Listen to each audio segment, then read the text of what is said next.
Une relation de destinée est divine. Shalom bien-aimé dans le Seigneur. Notre méditation du jour s'intitule « Une relation de destinée est divine ».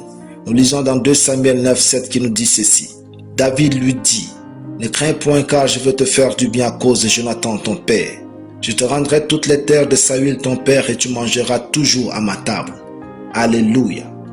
Si tout ce qui fait votre richesse est défini par l'argent, alors vous êtes la personne la plus pauvre du monde. Car il y a des choses que l'argent ne pourra jamais vous offrir, mais vos relations le peuvent. Les relations de destinée vous font réussir et vous gardent dans la réussite. Plusieurs réussissent et cette réussite les détruit par manque de personnes pour les entourer ou de relations de destinée. Car une relation de destinée produit la longévité. Dans les relations de destinée, il y a les géniteurs ou toute personne qui incarne ce rôle. Votre partenaire dans le mariage, votre père spirituel et vos mentors, vos amis intimes et les personnes imposées par Dieu. Dans notre verset, David était devenu roi. Dans son jeune âge, il était ami avec Jonathan. C'était une relation de destinée qu'ils avaient entretenue, gardée et préservée par des alliances générationnelles.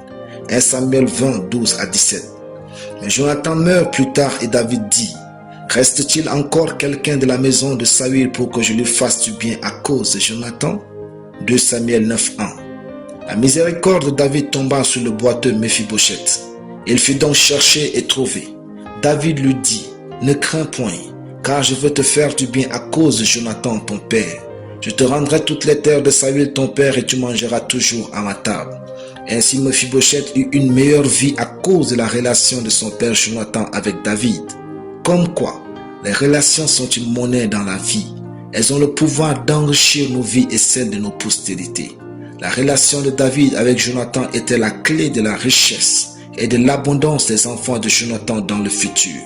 Et Méphibosheth fut béni à cause d'une histoire qu'il ignore le début. Vous avez le devoir d'aimer tout le monde, mais les relations sont une question de choix. Alors choisissez vos relations et assumez la responsabilité de les entretenir. Avoir de bonnes relations est une richesse intarissable. Alléluia. Prions. Merci Père pour ta parole.